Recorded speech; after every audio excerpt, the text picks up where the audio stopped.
기도합시다. 오늘은 창조자의 지혜 시리즈 6번째 이방인의 지혜라는 제목으로 하나님의 말씀을 전하고자 합니다. 첫 번째 시간은 이제 관리자의 지혜, 아담의 지혜를 갖추라고 말씀을 드렸습니다. 에덴 동산을 섬기고 보호하고 지킬 때 하나님의 지혜와 권능이 쏟아진다. 두 번째 시간은 이제 건축자의 지혜를 가지라고 말씀을 드렸습니다. 성전을 세우러 갈 때 하나님께서 놀라운 능력과 재력을 쏟아부어 주신다. 세 번째, 총리의 지혜를 가지라고 말씀을 드렸습니다. 그래서 뜻을 정해서 나를 더럽히지 않고 주님의 뜻대로 살아가려고 할 때 하나님께서 우리를 지도자로, 리더로 세워주신다. 용사의 지혜를 가지라고 말씀을 드렸습니다. 비록 연약하고 보잘것없는 신체라고 하더라도 하나님께서 손도 대지 않고 승리를 주시는 그 놀라운 은혜를 주신다. 용사의 지혜를 가지라. 오늘은 6번째 이방인의 지혜라는 제목으로 말씀을 전합니다. 우리나라가 진짜 세계에서 굉장히 작은 나라인데 그것도 반쪽은 또 사탄 마귀가 다스리고 있고 5천만 정도 되나요 지금?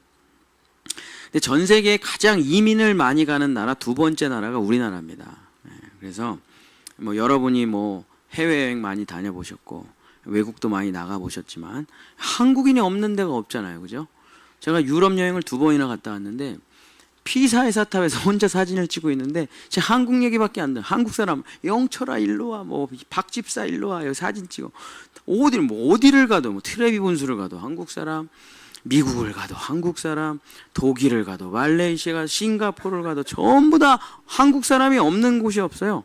그래서 다 거기서 무슨 일을 하고 또 한인협회를 만들어서 서로 돕고 또 거기에 중심에 항상 교회가 있고 그러면서 정말 전 세계를 나가서 우리 이민 1세대들이 미국, 유럽, 아프리카 없는 나라 없이 다 나가가지고 저랑 제일 친한 친구 우간다에 있거든요.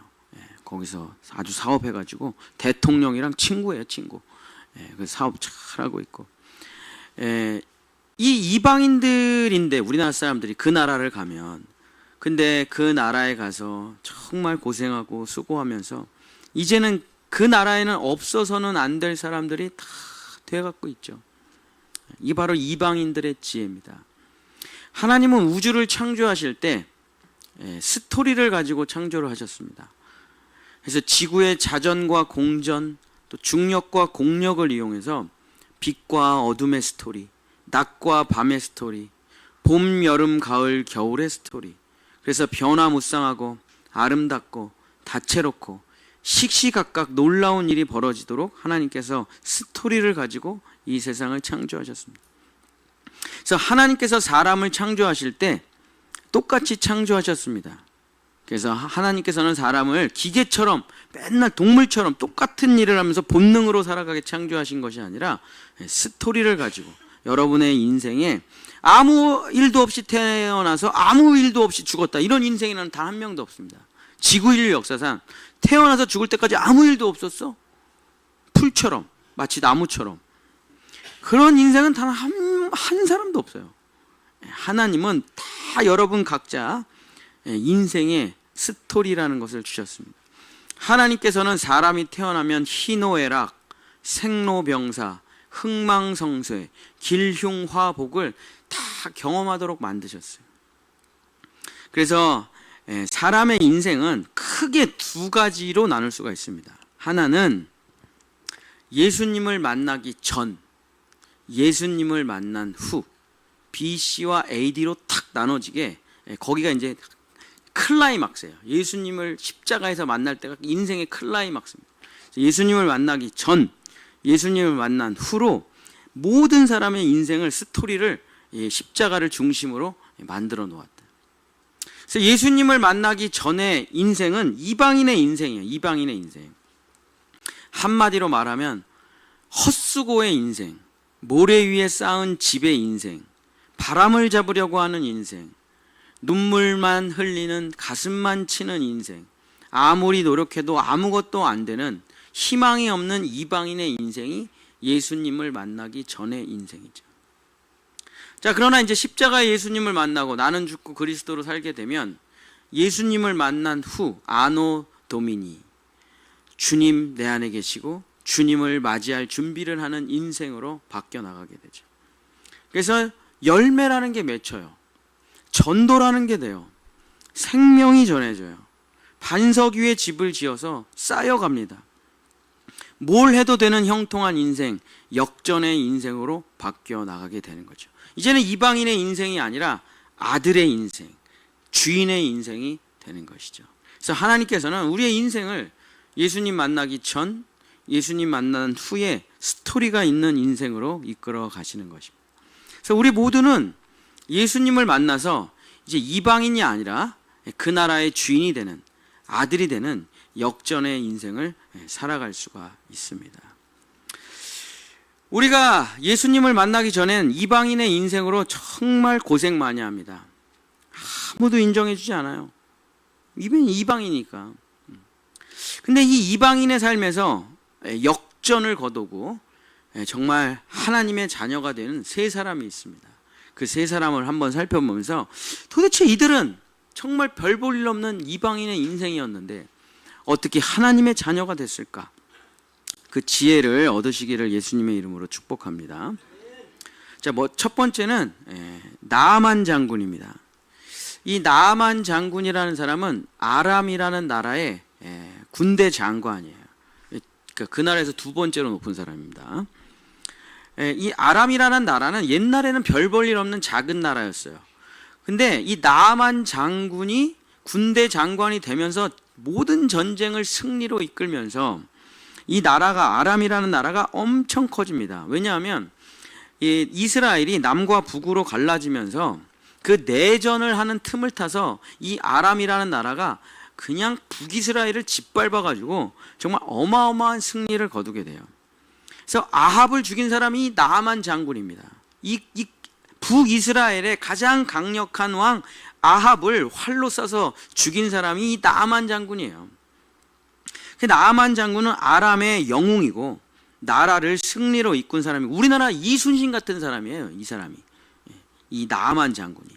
그래서 왕보다 어찌 보면 더 사람들한테 인기가 있고 백성들한테 인기가 있는, 그래서 왕이 정말 엄청 칭찬하고.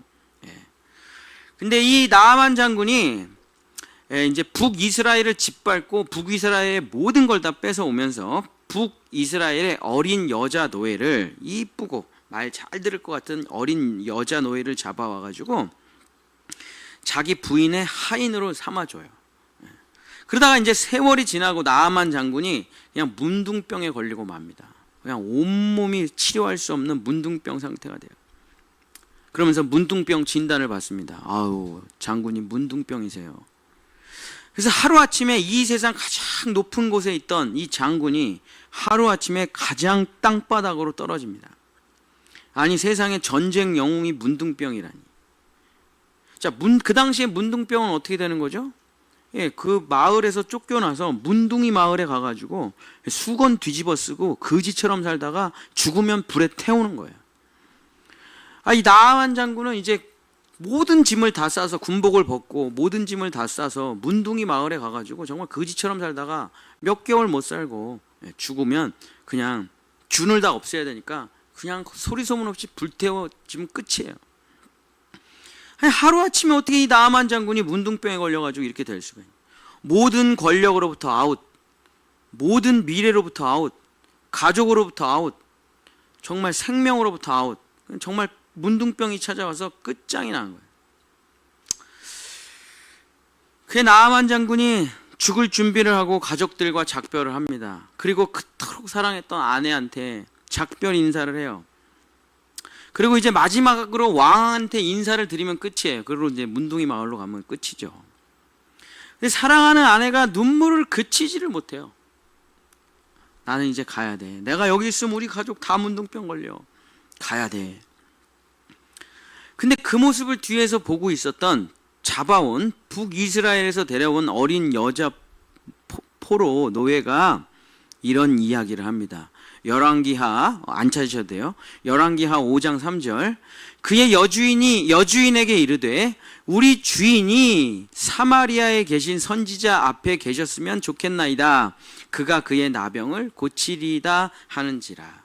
이 북이스라엘에서 데려온 어린 노예는 엘리사인데, 엘리사 이 선지자가, 엘리사 선지자가 모든 병을 고치는 거를 어렸을 때 많이 봤나 봐요. 그러면서 그냥 안타까워가지고 그 얘기를 해. 아니 우리 선지자, 엘리사 선지자 만나면은 저 모든 병을 고칠 텐데 지금 이 나아만 장군님이 정말 우리 선지자 앞에 있었으면 얼마나 좋았을까. 근데 이 말이, 이 어린아이의 말이 정말 희망으로 들리는 거죠. 그래서 나아만 장군은 왕을 찾아갑니다. 그리고 내가 북이스라엘에 이제 엘리사라는 선지자를 찾아서 한번 몰래, 북이스라엘을 짓밟은 사람이니까 군복 입고 갈 수는 없죠. 그래서 조용히 군복을 벗고 말을 타고 하인을 데리고 조용히 한번 갔다가 병을 치료받고 오겠습니다 하고 왕한테 얘기를 해요. 근데 왕이 그 뒷모습이 너무 안타까운 거예요. 저 전쟁 영웅이 저거 지금. 그러면서 그 왕이 그냥 보내질 않고 북이스라엘 왕에게 편지를 쓰고 열왕기하 5장 5절 6절에 보면 선물을 줍니다. 은 10달란트, 금 6,000개, 의복 10개를 싸가지고 보내요. 북이스라엘의 왕이시여 제발 우리 나아만 장군 좀 엘리사 선지자 만나서 치료 좀 받게 해주십시오. 그래서 이거를 지금 현재 금액으로 계산을 해보면 금은 100억 정도, 은은 18억, 의복은 계산이 안 되니까 10벌. 그래서 총 약 한 20억 정도를 싸서 보내는 거예요. 제발 우리 나아만 장군 좀 치료해달라고. 그러니까 왕이 얼마나 아꼈는지 이 나아만 장군을.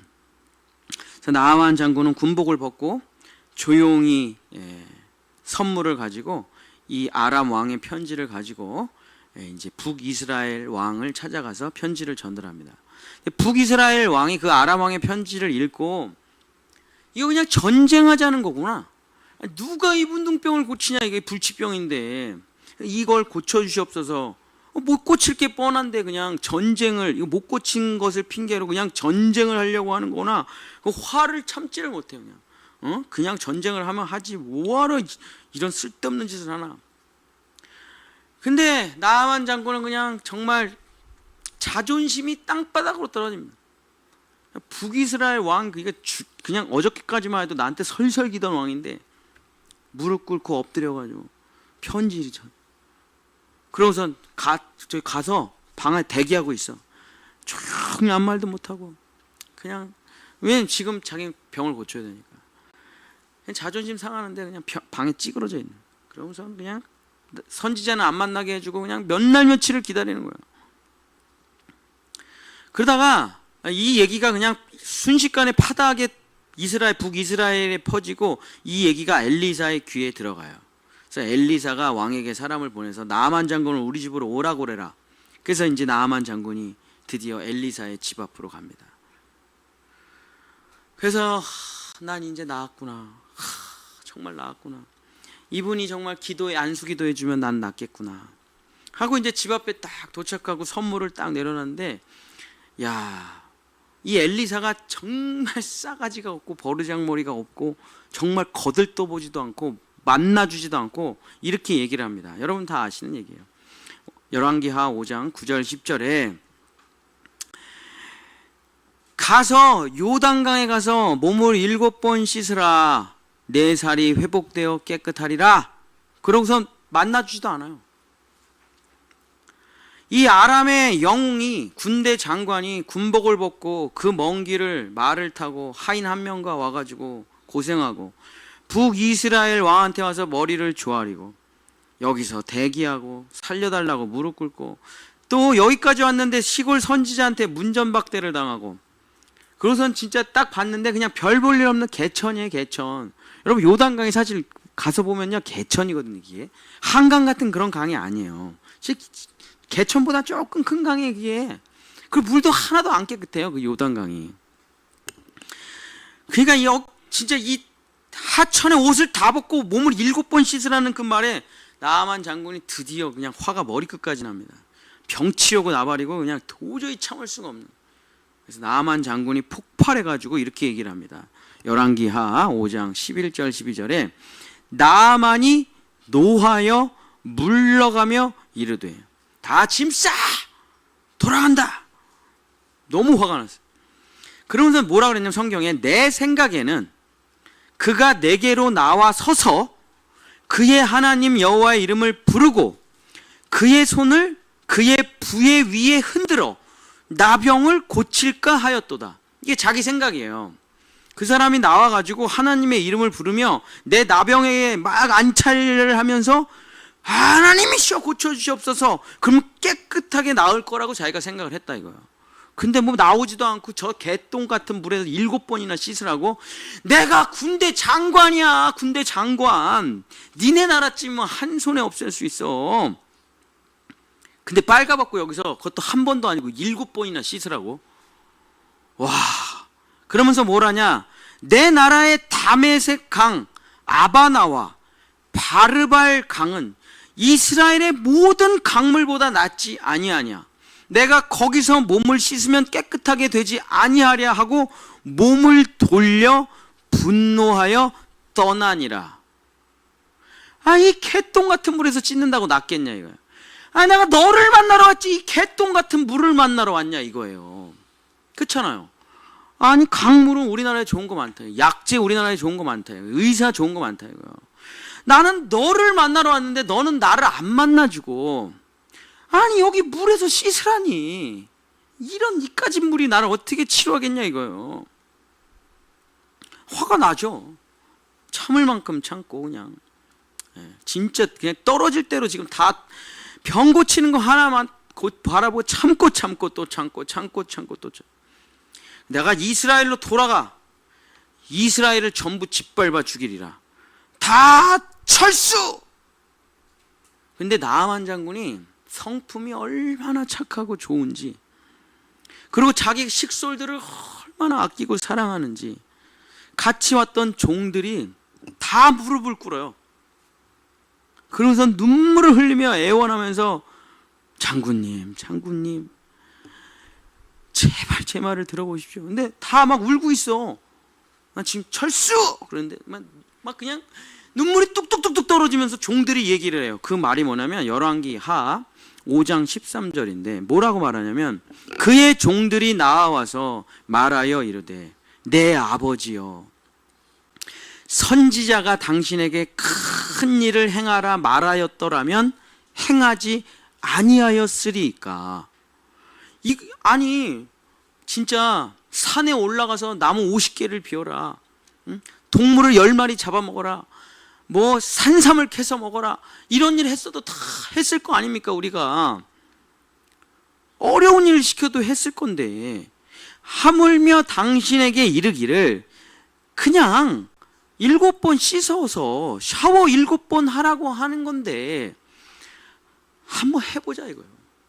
여러분 평상시에 나아만 장군이 진짜 못돼 처먹었으면은 종들이 뒤져라, 넌 뒤졌다, 넌 쌤통이다 그랬겠죠. 잘됐다, 너 못 고친다, 너 이제 죽으면 우린 자유다, 뭐 난리가 났겠죠. 근데 얼마나 종들을 사랑하고 아꼈으면 거기서 그 장군을 말리냐고요. 너무 화가 나가지고 막 주체를 못 하겠는데, 저 엘리사를 내가 진짜 가서 병력을 끌고 와서 죽여야 되겠다. 근데 종들이 너무 울고 막 끌어안고 막 내 바지끄랑이 붙잡고 씻어나 보자 7번. 제가 그냥 다 해드릴게요. 그냥 씻어만 7번만. 그래서 서로 끌어안고 애월복걸 하니까 알았다. 내가 엘리사를 보고 씻는 건 아니야. 너네들을 보고 씻는다. 너네들을 보고. 그래서 자기 자존심을 다 내려놓고 마지막에 빨가벗습니다. 그랬더니 그 골마 터진 상처와 환부와 끔찍한 피부가 다 드러나요. 그냥 뭐 다 썩었어요, 온몸이. 그러고선 정말 창피해. 종들 다 보는데 빨가벗고 한 번을 씻고 나와요. 차도가 있나? 아무런 차도가 없어요. 2번, 3번, 4번, 5번, 6번. 아무런 변화가 안 나. 이 심정이 어떻게 해서 나아만 심정이 빨가벗고 들어갔다 나갔다 들어왔다 나갔다. 이 6번을 씻는 동안 몸의 변화는 없어요. 근데 나아만 장군의 마음의 변화, 영혼의 변화가 있는 거예요. 씻으면서 자존심이 다 없어져 버려요. 씻으면서 명예가 다 사라져요. 씻으면서 자기 영웅심도 다 사라져요. 자기 자랑, 자기 욕심이 다 사라지는 거예요. 거기서 6번을 씻으면서. 얼마나 자존심이 상하겠어요. 떨어질 대로 떨어져요. 그래서 속 사람이 깨끗해졌어요. 피부는 하나도 안 고쳐졌고. 그리고 마지막 7번째 몸을 씻고 나오는데 육신이 깨끗해진 거예요. 어린아이 살처럼 회복되어 깨끗하게 되었더라. 그리고 뭐 여러분 나만 장군이 그 이후로 어떻게 살았는지 여러분 다 잘 아시죠. 진짜 하나님의 종이 돼서 그 나라에 가서 평생 하나님만 섬기며 살던 진짜 주님의 종이 됐지 않았습니까?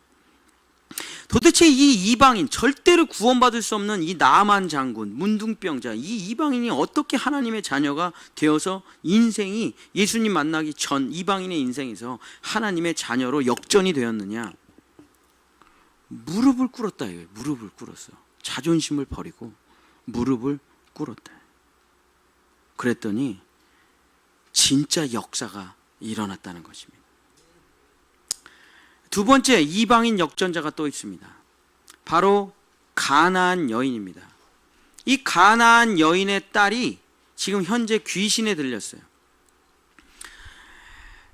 마태복음 15장 21절 22절에 보면 안 찾으셔도 됩니다. 예수께서 거기서 나가사 두로와 시돈 지방으로 들어가셨는데 가나안 여자 하나가 그 지경에서 나와서 소리질러 이르되 주 다윗의 자손이여 나를 불쌍하게 여기소서 내 딸이 흉악하게 귀신 들렸나이다. 자기 딸이 귀신이 들려가지고 평생 정말 고통 가운데 살았던 이 가나안 여자. 제가 뭐 귀신 사역 많이 해봐가지고 귀신 들린 사람 뭐 많이 만나봤죠. 어제도 저희 어머니 옆집에 그런 분이 살고 계세요. 맨날 뭐 소리 지르고 뭐 그냥 물을 하루 종일 틀어놓고 뭐 씻지도 않고 음식물 하수구 음식물 쓰레기 다 막혀가지고 물이 그냥 차고 넘치고 가족들이 와서 정신병원에 또 보내고 그 정신병원에 있다가 또 왔어요. 그래서 제가 오랜만에 엄마 그 여자 잘 있어? 며칠 전에 또 정신병원 갔대. 동생이 와가지고 또 밤새 막 동네를 다 소리를 지르고 돌아다니고 막 쌍욕을 하고 그러니까 뭐 동네 사람이 가만히 있겠어요. 119에 신고하고 경찰서에 신고하고. 그게 또 잡혀갔대. 근데 어머니가 이제 그 친척들 형제한테 물어보니까 아주 좋은 대학교 나온 재원이에요. 얼굴도 얼마나 이쁜 미인인지 몰라요. 근데 큰 상처를 받고 정신병이 찾아와가지고 20대 중후반쯤에 그 평생을 저렇게 살아 가족들이 그냥 가슴이 찢어지죠. 찢어져요. 그런 딸을 가지고 있는 애미의 심정이라는 게 얼마나 가슴이 아프겠습니까? 얼마나. 제가 뭐 이런 사람 많이 만나봤는데 정말 그 집안은요 지옥이에요. 지옥. 딸이 매일 쉬지 않고 밤낮으로 소리 지르고 무덤을 돌아다니고 옷 벗고 돌아다니고 똥을 온몸에 뭉치고 다니고 그러니 어떻게 살겠습니까?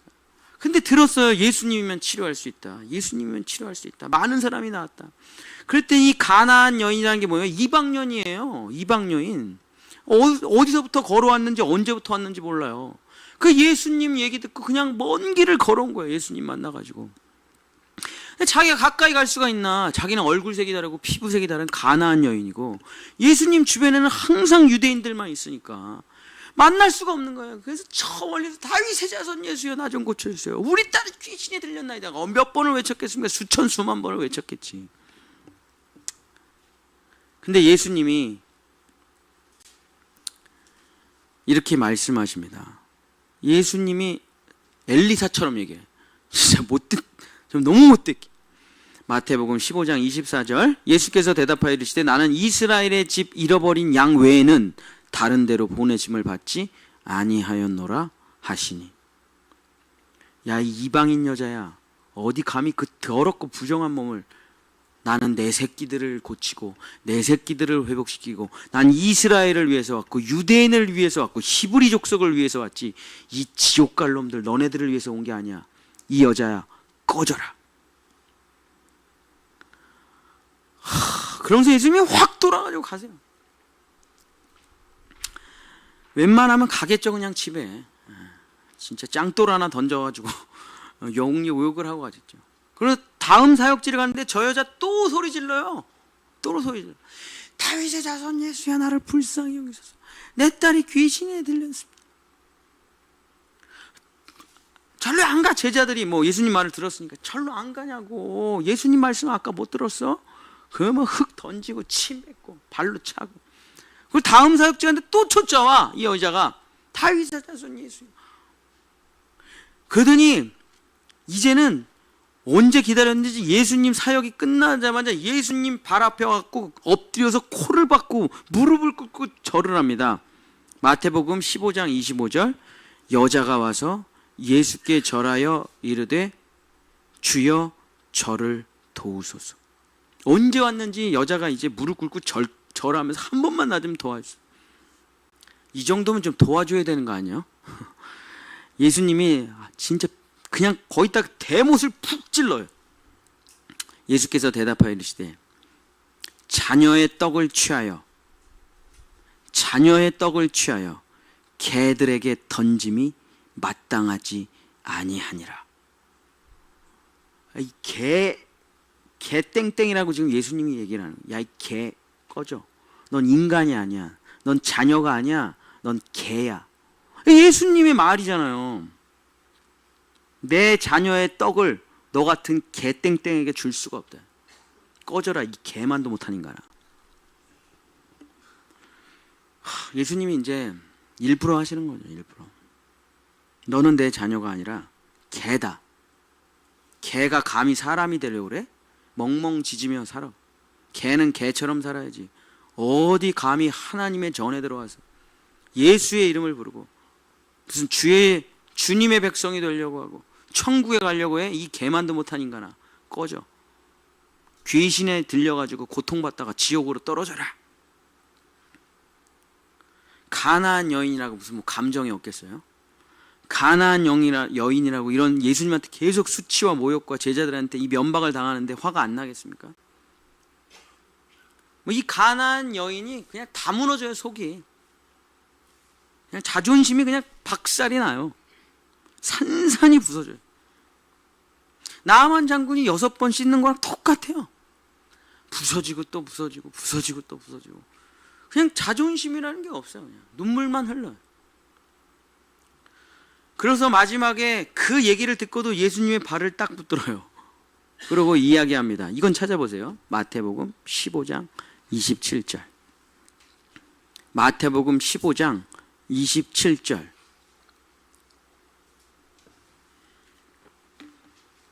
마태복음 15장 27절입니다. 같이 읽겠습니다. 마태복음 15장 27절 시작. 주여 올소이다마는 개들도 제 주인의 상에서 떨어지는 부스러기를 먹나이다. 여자가 말합니다. 가나안 여인, 이방 여인이 저 개 맞아요. 저 사람 아닙니다. 저 그냥 개. 우리 딸이요, 사람 아니요. 짐승조차 벌레만도 못합니다. 저런 딸을 낳은 이 애미요, 그냥 인간 쓰레기입니다. 저는 뭐 사람인 취급 받고 싶지도 않아요. 저 평생 개 땡땡으로 살아도 아무 상관없습니다. 저는 그냥 당신의 개입니다. 멍멍멍멍멍멍멍. 근데 예수님, 개도 주인의 상에서 떨어지는 부스러기는 먹잖아요. 저 그 부스러기 하나만 주십시오. 저를 개라고 불러도 좋고 다 좋습니다. 그래도 개도 주인의 상에서 떨어지는 부스러기는 먹지 않습니까? 그 부스러기 하나만 저와 제 딸에게 주십시오. 예수님이 그 가나안 이방 여인에게 이렇게 말합니다. 15장 28절 읽겠습니다. 시작. 이에 예수께서 대답하여 이르시되 여자여 내 믿음이 크도다. 내 소원대로 되리라 하시니 개라고 안 불러요. 여자여. 여자여. 너가 내 직계 혈통보다, 내 자손들보다, 아브라함의 후손들보다, 비록 네가 이방인이지만 네 믿음이 크도다. 네 소원대로 되리라. 그때로부터 완전한 회복이 일어나.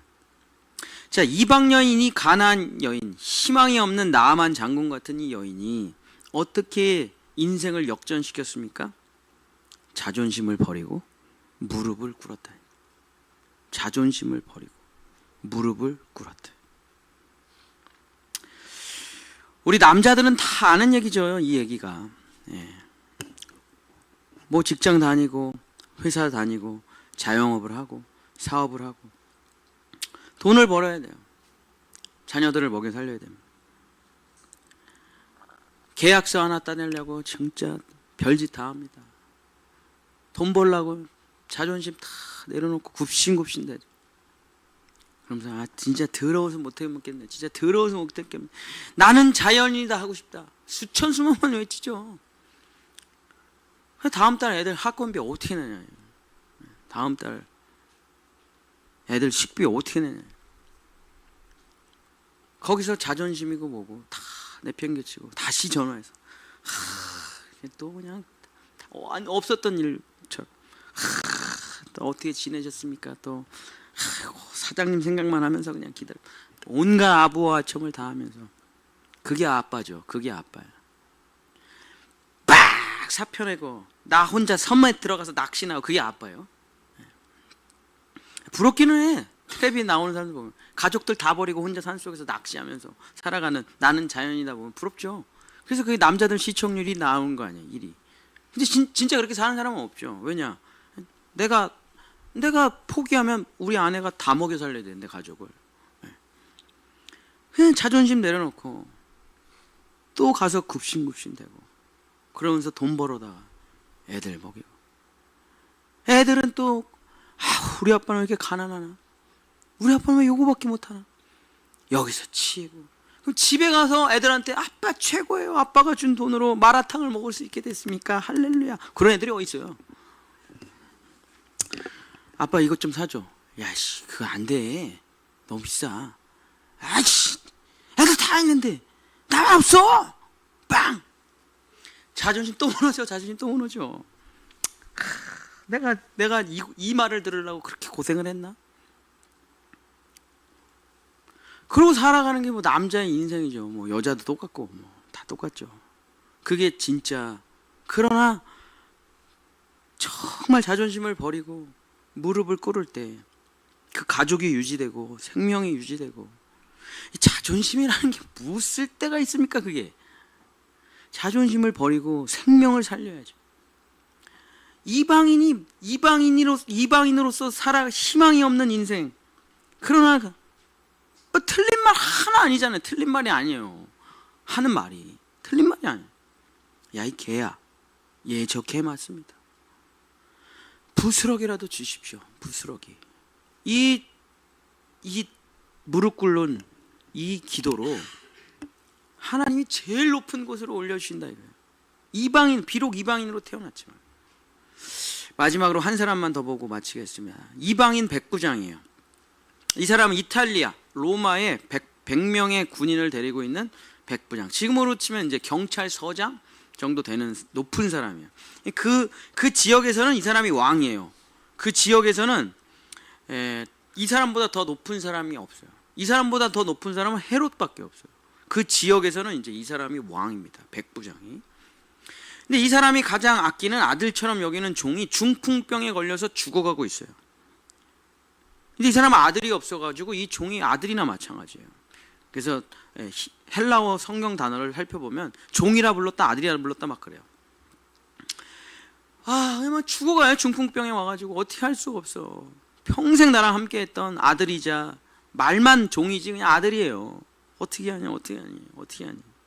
나 따라서 먼 이탈리아 로마 버리고 나 따라서 나랑 같이 여기 이스라엘에 와가지고 내 모든 것을 도와주고 심심할 때 얘기하고 같이 밥 먹고 하던 그 내 종이요 아들인 여기 이방인 나라 와서 중풍병에 걸려가지고 죽어가고 있는 거예요. 막 열이 막 올라가.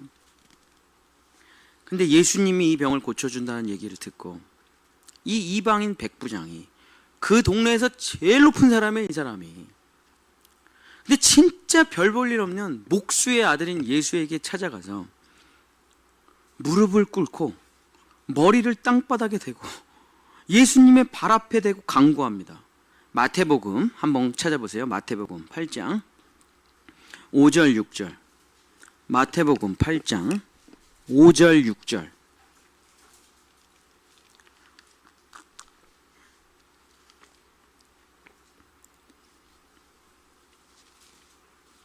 한번 같이 읽겠습니다. 마태복음 8장 5절 6절 시작. 예수께서 가버나움에 들어가시니 한 백부장이 나와 간구하여 이르되 주여 내 하인이 중풍병으로 집에 누워 몹시 괴로워하나이다. 한 백부장이 예수님 앞에 나와서 간구하다. 간구하다는 게 엎드려가지고 제발 살려달라는 게. 아니 이 사람이 지금 로마 이탈리아 부대의 백부장이라니까요. 한마디만 하면 그냥 그 지역은 다 초토화예요. 그냥 다 죽일 수 있는 사람이에요. 뭐 대제사장보다 이 사람이 훨씬 높은 사람입니다. 근데 별 볼 일 없는 유대인에게도 별로 인정받지 못하는 예수님 앞에 찾아가서 무릎 꿇고 빌어요. 내 하인이 중풍병으로 몹시 괴로워하고 있으니 좀 살려달라고. 예수님이 이 백부장을 불쌍히 여기사 내가 너희 집으로 가리라 그랬더니 백부장이 예수님을 말려요. 그러면서 이렇게 이야기합니다. 7절서부터 9절. 이르시되 내가 가서 고쳐주리라.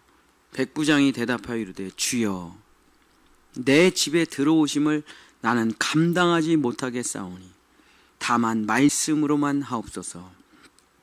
그러면 내 하인이 낫겠사옵나이다. 나도 남의 수하에 있는 사람이요 내 아래에도 군사가 있으니 이더러 가라 하면 가고 저더러 오라 하면 오고 내 종도로 이것을 하라 하면 하나이다. 그렇게 기도를 해요. 예수님 앞에 고백을 하고 간구를 합니다. 이 백부장이. 아니 제가 예수님을 데리고 우리 집까지 데리고 가는 걸 감당하지 못하겠다. 당신같이 존귀하신 분을, 당신같이 귀하신 분을 내가 끌고 다녀? 우리 집으로 데리고 와서 병 고치라고 하래? 나는 그렇게 그걸 감당하지 못하겠다. 그냥 여기서 말씀만 하셔도 낫는다. 주님은 하실 수 있으시지 않냐. 그저 말씀만 하소서. 그냥 낮아질 대로 낮아졌어요. 백부장이 낮아질 대로 낮아졌어요. 그 아이를 살리고 싶으니까 낮아질 대로 낮아졌어요. 예수님이 그 백부장의 모습을 보고 이렇게 말씀하십니다. 마태복음 8장 13절. 예수께서 백부장에게 이르시되 가라 내 믿은 대로 될지어다 하시니 그 즉시 하인이 나으니라. 어떻게 이탈리아, 이스라엘을 짓밟던 이탈리아의 이방인 백부장이 하나님의 사람이 됐습니까? 무릎 꿇고 자존심을 버리고 무릎을 꿇었다. 예수님 앞에서. 그리고 마지막에 예수님께서 이스라엘 백성들을 보면서 여기 무릎 꿇고 하나님의 자녀가 된 이방인을 놓고 내 자녀들을 보면서 이렇게 얘기하세요. 마태복음 8장 10절부터 12절. 예수께서 들으시고 놀랍게 여겨 따르는 자들에게 이르시되 내가 진실로 너희에게 이르노니 이스라엘 중에서는 아무도 이만한 믿음을 보지 못하였노라. 또 너희에게 이르노니 동서로부터 많은 사람이 이르러 아브라함과 이삭과 야곱과 함께 천국에 앉으려니와. 동서가 뭐예요?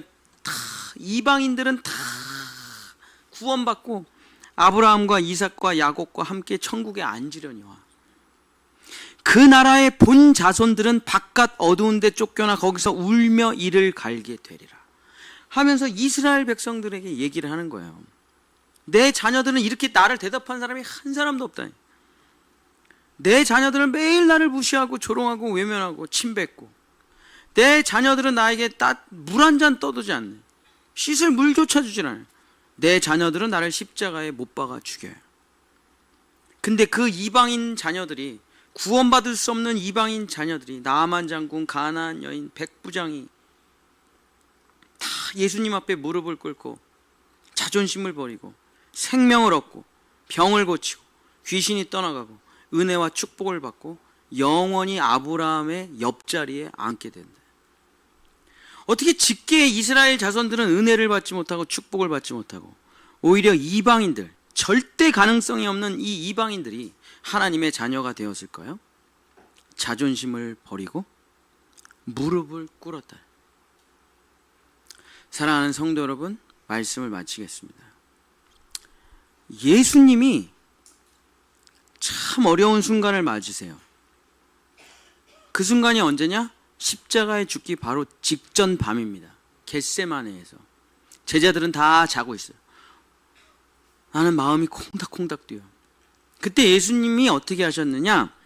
오늘 연우가 읽은 본문인데 누가복음 22장 41절 한번 읽겠습니다. 누가복음 22장 41절. 누가복음 22장 41절.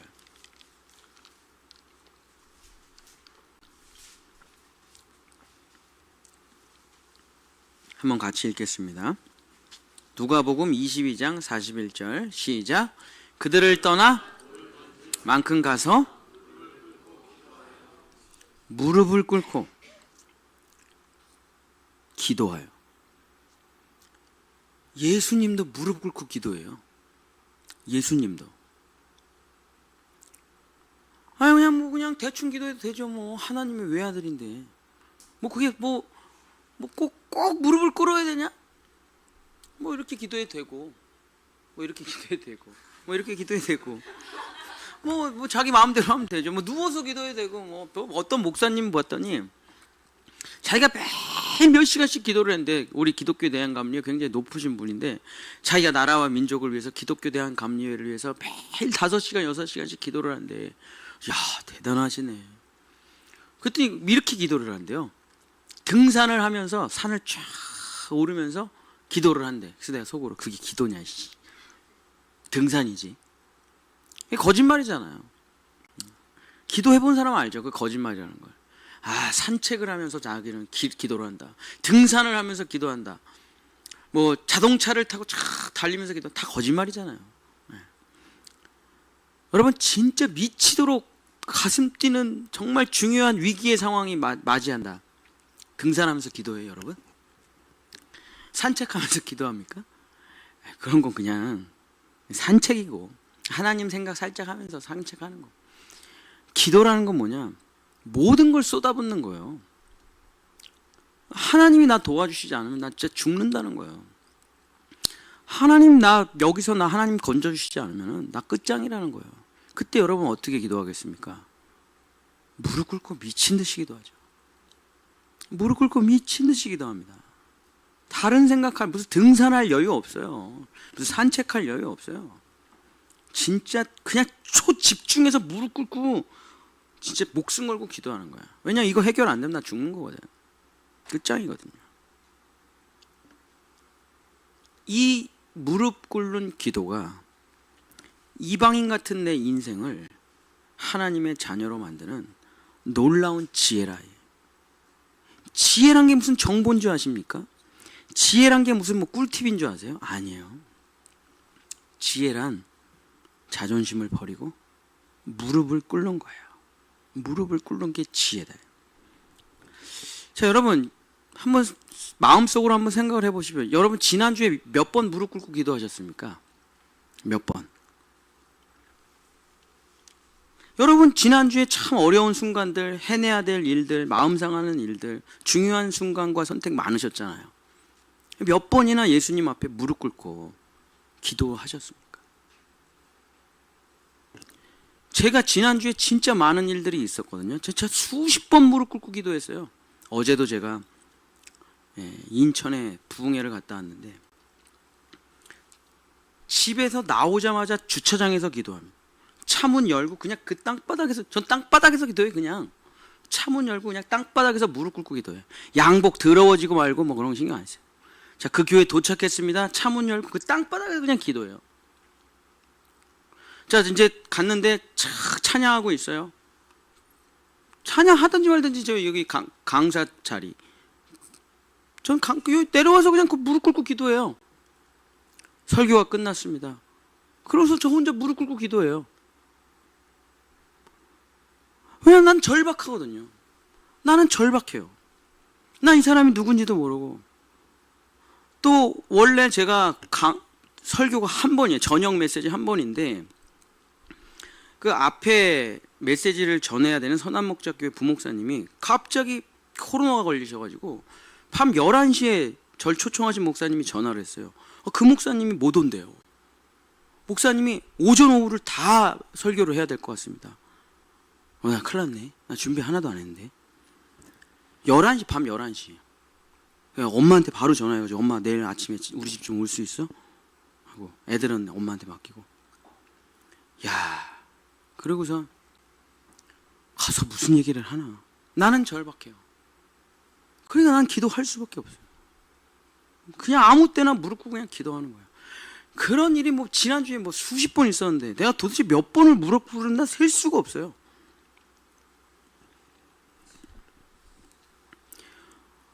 아니 무릎 꿇고 기도를 안 할 수 있냐 이거예요. 어떻게? 뭘로 인생을 사냐 이거예요. 뭘로 도대체? 여러분 능력 있습니까? 뭐 돈 있어요? 올바른 선택하실 수 있습니까? 무릎 꿇고 기도하는 거 말고 우리가 할 수 있는 게 뭐가 있습니까? 너무 중요한 순간이에요. 어떻게 해야 될지 모르겠어. 아무것도 모르겠어. 무슨 말씀 전해야 될지 모르겠어. 난 그 사람도 아무것도 몰라요. 교회에 대해서 들어본 적도 없어요. 가서 내가 망치면 어떡하나. 가서 내가 교회를 오히려 나를 귀하게 불렀는데 은혜 하나도 못 끼치고 뭐 어떡하나. 가슴이 막 타들어가요. 기도 안 할 수가 있냐. 기도 안 할 수가 있냐. 일 시작할 때 기도하고 일 마치고 기도하고. 제가 말하는 거는 그냥 기도를 말하는 게 아니에요. 그냥 기도를 진짜 무릎을 꿇으라는 겁니다. 이게 그냥 하는 얘기가 아니에요. 그냥 하는 얘기가 아니에요. 그냥 무릎을 꿇은 것 같은 마음으로 기도하라는 게 아닙니다. 진짜 무릎을 꿇으라는 거예요. 여러분 해보세요. 얼마나 어려운지. 여러분 식당에서 무릎 꿇고 기도하실 수 있겠어요? 주차장에서 여러분 무릎 꿇고 기도하실 수 있겠습니까? 직장에서는요? 못할걸요? 해보세요. 얼마나 창피하고 부끄러운지. 저도 처음에는 진짜 너무 창피해가지고 그러니까 기도는 해야 되는데 이제 사람 안 보이는 곳 찾아가서 몰래 하는 거죠. 무릎 꿇고. 지금은 그럴 시간이 없어요. 너무 절박해. 내가 남이 보든지 말든지 뭐 상관이 없어. 내가 너무 절박해. 어디 찾아갈 시간도 없고. 저기서 지금 강사 목사님 오신다고 저기서 지금 문 열고 나오는데 내가 언제 가서 뭐 기도를 하냐고요. 저 기도할 시간을 저에게 주십시오. 그냥 차문 열고 바로 무릎 꿇고 기도를 하는 거지. 그만큼 절박하고 난 그만큼 진짜 너무 어렵고. 사랑하는 성도 여러분, 무릎을 꿇고 생명을 걸고 여러분이 자식의 인생을 걸고 살아가시는 거 아닙니까? 내 인생, 우리 아내, 우리 남편, 우리 자녀들을 걸고 여러분이 살아가시는 거잖아요. 가나안 여인처럼. 나 죽으면 애들은 어떡하냐고요. 나 무너지면 우리 가족은 어떡하냐고요. 내가 무너지면 우리 교회는 어떡하냐고요. 그 절박한 심정으로 하루하루를 살아간다면은 무릎을 꿇는 거는 진짜 아무것도 아니에요. 내가 실패하고 내가 무너지고 내가 쓰러지면 어떡하냐. 주님이 날 도와주지 않으면 나 이거 해결할 방법이 없다. 바지가 찢어지든지 그게 뭔 상관이야. 제가 옛날에 저 무릎 꿇고 기도를 제가 오래전부터 했거든요. 저는 할 줄 아는 게 그거밖에 없어요. 내가 부흥회를 갔는데 무릎을 꿇고 기도를 하고 일어났어요. 화장실에서 무릎을 꿇고 탁. 제가 많이 해서 막 우리 성도들은 알 거예요. 근데 거기 유한낙수로 다 청소를 해가지고 무릎 꿇고 기도하고 일어났더니 여기가 물이 다 빠졌어. 허옇게. 진짜 부흥회를 가야 되는데 여기가 물이 다 빠졌어. 그 다음번에 또 부흥회를 갔어요.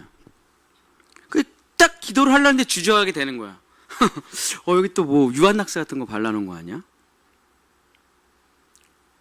아이, 무릎 꿇은 척만 하고 땅바닥에 대지는 말아야지. 뭐 이런 아니란 생각도 들어요. 여기 지금 물 빠지는 게 중요하냐 이거예요. 하나님의 말씀을 전하는 게 중요하지. 이 물 빠지든지 말든지 뭔 상관이야 이게. 남이 날 쳐다보든지 말든지 뭔 상관이야. 나는 너무 중요하고 급한 일이 있다.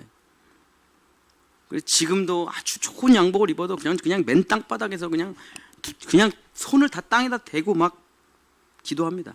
하나님 나 좀 도와주십시오. 오래 하는 건 아니죠. 시간적으로 정말 절박해서 짧게 하는.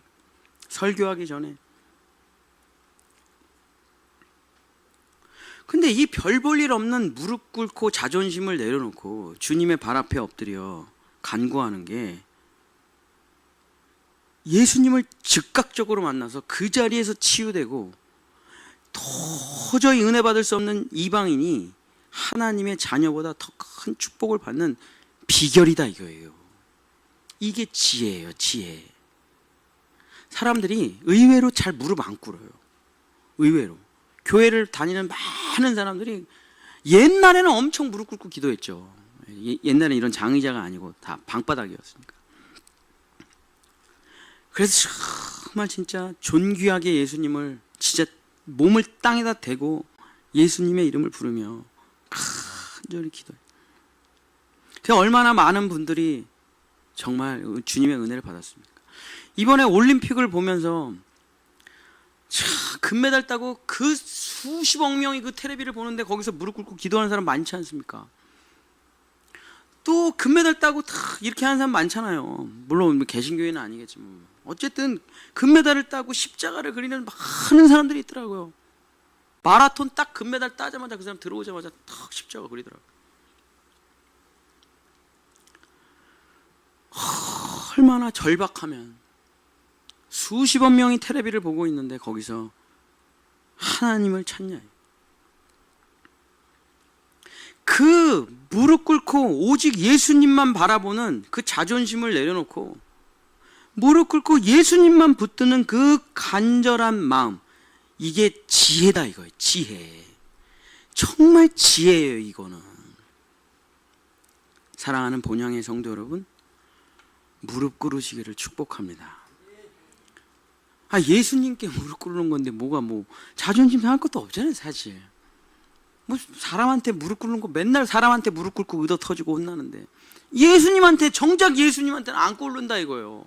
사장님한테 그렇게 혼나고 거래처에 그렇게 무릎 꿇고 사람들 앞에는 그렇게 무릎 꿇으면서 예수님께는 자존심을 지켜요. 예수님께는 꿇지를 않아요. 어리석음입니다. 어리석음이에요. 여러분이 예수님께 무릎을 꿇을 때 사람에게는 무릎 꿇지 않게 되실 것입니다. 주님이 영광스러운 자리에 올려주시니까 예수님께만 무릎을 꿇으세요. 그것이 지혜 중에 지혜. 이방인들이 다 찾아보니까 이방인이 어떻게 하나님의 자녀가 됐느냐, 엄청 무시하잖아요. 예수님이 일부러 다 보라고, 이스라엘 사람 보라고 하는 거 아니겠습니까? 이 사람 면박 주려고 하시는 게 아니잖아요. 엘리사가 왜 7번 씻으라고 하는 거예요? 이 면박에도, 이 조롱과 수치에도 정말 나를 원하느냐, 정말 나를 찾느냐. 근데 그냥 그 자리에서 무릎을 꿇고 주님 나를 살려주시옵소서. 그랬더니 인생이 그 자리에서 역전이 되는 거 아니겠습니까? BC에서 AD로. 도저히 구원받을 수 없는 이방이지만 성경에 기록되는 하나님의 자녀가 된 것입니다. 희망이 없는 인생이 축복의 주인공이 되는 비결, 그 지혜, 무릎 꿇는 것보다 더 놀라운 지혜는 없다. 사랑하는 우리 본향의 성도 여러분, 무릎 꿇는 것 같은 마음으로 기도하는 게 아니에요. 진짜 무릎을 꿇으시기를, 직장에서 어디서든, 위기의 순간이든 중요한 순간이든 자동차에서든 거래처에서든 진짜 그 자리에서 무릎을 꿇는 여러분이 되시기를, 그래서 정말 금메달의 인생이 되시기를 예수님의 이름으로 간절히 축복합니다. 우리 세상을 사는 지혜 우리 한번 찬양하고 기도하도록 하겠습니다.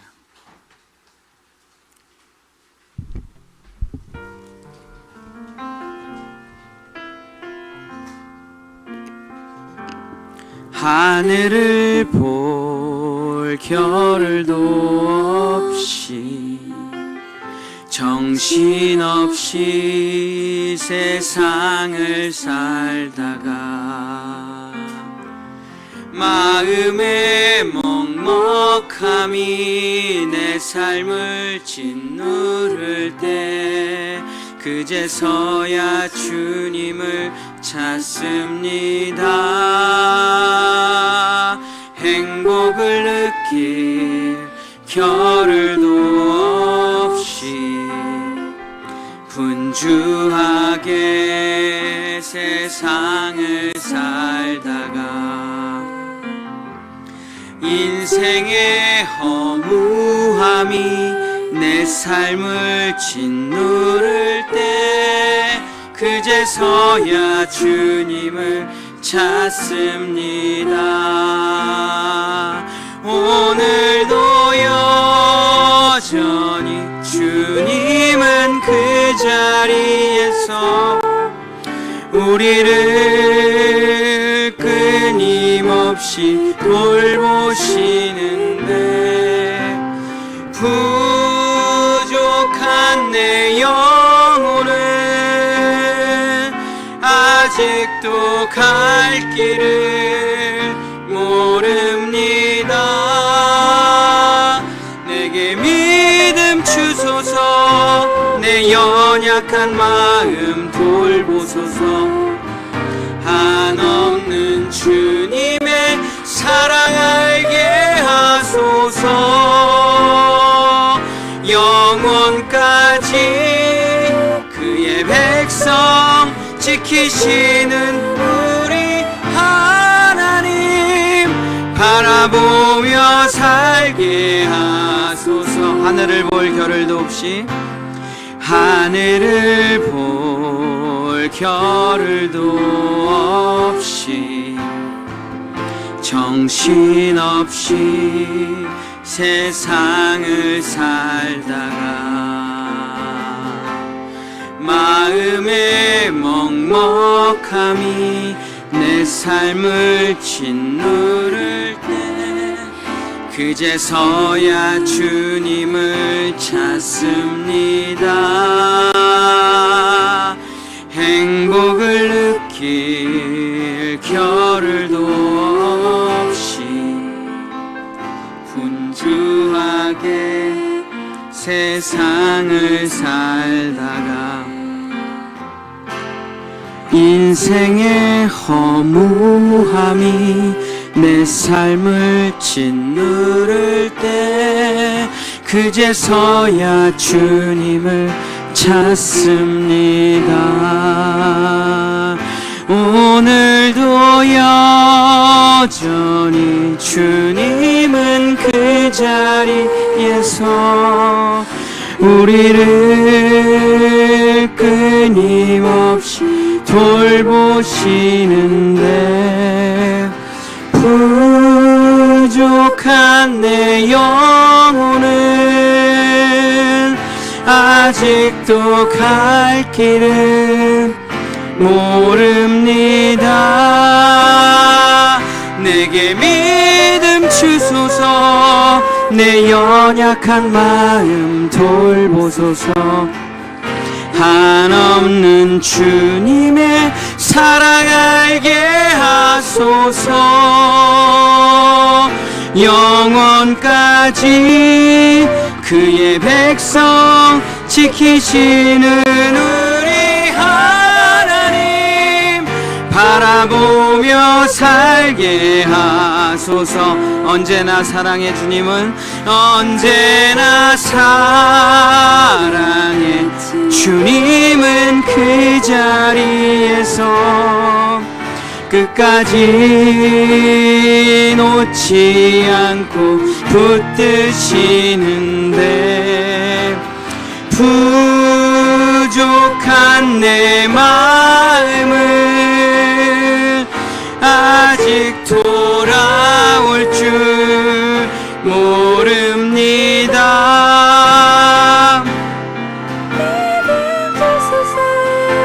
내 연약한 마음 돌보소서.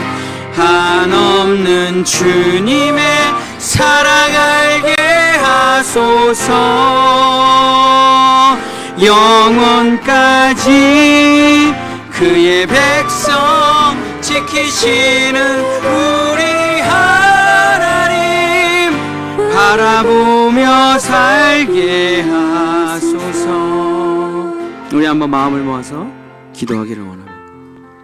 아내한테는 자존심 뻥뻥 지키고, 남편한테는 자존심 팍팍 지키고, 자녀들 앞에서는 큰 소리 빡빡 치면서, 나가서는 바보처럼 멍충이처럼 굽신대며 살아가면서 정작 꿇어야 될 우리 예수님 앞에 무릎 꿇지 못하고, 정작 엎드려 간구해야 될 예수님 앞에는 간구하지 못하고 바보 멍충이처럼 살아가는 우리의 모습을 회개하고, 주여 다시는 주님 앞에 교만한 마음, 거만한 마음으로 살아가지 아니하고 매일 주님 앞에 무릎 꿇고, 주여 나를 도우소서, 주여 나를 살려주소서. 내가 너를 왜 도와야 되는데 이 개같은 놈아, 내가 너를 그렇게 말했는데도 알아듣지 못하는 이 개같은 놈아, 토한 것을 또 먹는 이 개같은 놈아, 내가 너를 왜 도와줘야 되냐. 개만도 못한 놈아, 이 벌레만도 못한 놈아, 이 죄인 중에 괴수야, 이 죄인아, 내가 너를 왜 도와줘야 되냐. 주여, 맞습니다. 저 개만도 못한 놈 맞습니다. 쓰레기보다 못한 놈 맞습니다. 벌레만도 못한 놈 맞습니다. 주님이 나를 개 취급해도 좋고 벌레 취급해도 좋은데, 그래도 주인의 상에서 떨어지는 부스러기라도 하나 주셔서 주님 곁에만 있게 해주소서. 개도 좋고 벌레도 좋고 모기도 좋고 파리도 좋고 다 좋은데 주님 곁에만 있게 해주시옵소서. 이리 와라 내 사랑하는 아들아 딸아, 내가 너를 잊은 적이 있겠느냐, 내가 너를 버린 적이 있겠느냐. 지금 즉시 내가 너에게 말한다. 내 병은 고쳐질지어다, 너는 나을지어다, 너는 회복될지어다, 너는 영원히 내 아들이 될지어다. 주여 아버지, 누구에게 무릎을 꿇어야 되겠습니까? 누구의 이름을 불러야 되겠습니까? 누구를 찾아서 간구해야 되겠습니까? 주여, 주님 앞에 무릎 꿇고 간구하는 내가 되게 도와주시옵소서. 우리 주여 한번 무릎 꿇고 기도하겠습니다. 주여 하나님 아버지, 주여 아버지 하나님,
주여 아버지, 내가 어디로 갈 수 있겠습니까? 내가 누구를 찾아 갈 수 있겠습니까? 어디 가면 이 고통과 아픔에서 해방될 수 있겠습니까? 주님밖에 없습니다. 십자가에서 나를 위해 죽으신 주님밖에 없습니다. 이제 내가 주님의 그 십자가 앞에 무릎 꿇고 간절히 기도, 주여 나를 불쌍히 여겨주시옵소서. 다 해봤습니다. 다 해봤습니다. 안 됩니다. 안 돼. 울어도 받고 소리도 질러봤고 돈도 써봤고 노력도 해봤고 피땀 돌려봤지만 안 됩니다. 안 돼. 안 돼. 안 됩니다. 나는 문둥병자요. 나는 귀신 들린 자요. 나는 죄인이요. 나는 이방인입니다. 나는 구원받을 자격이 없는 개만도 못한 자입니다. 누가 나를 건져주고 누가 나를 고쳐주고 누가 나를 회복시킬 수 있겠습니까? 우리 주 예수 그리스도밖에 없습니다.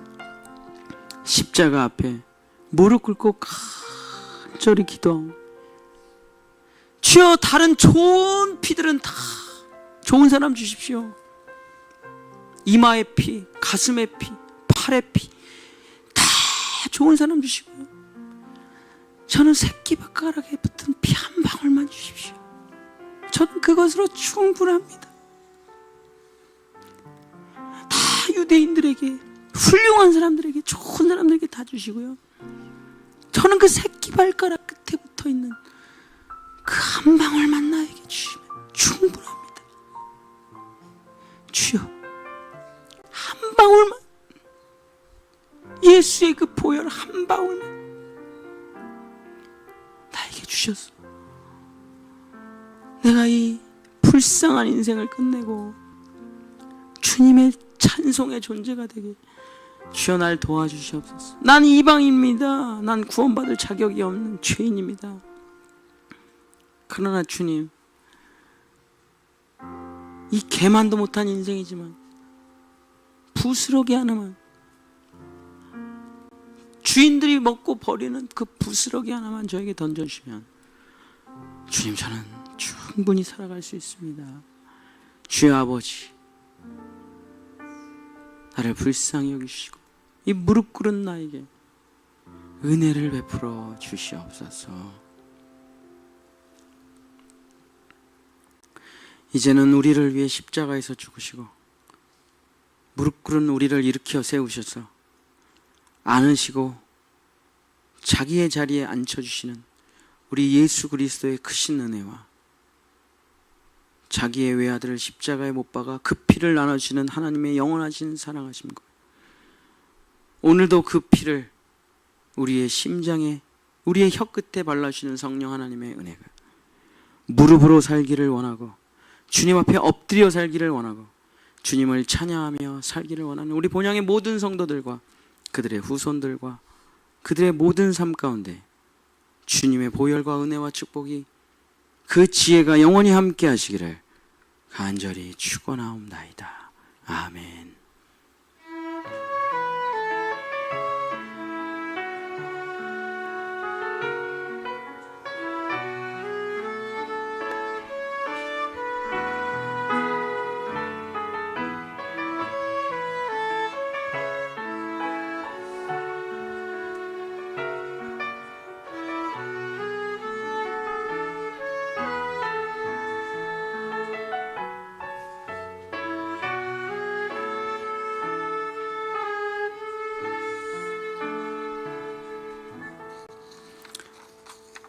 네, 우리 하나님께 영광의 박수 올려드리도록 하겠습니다. 할렐루야.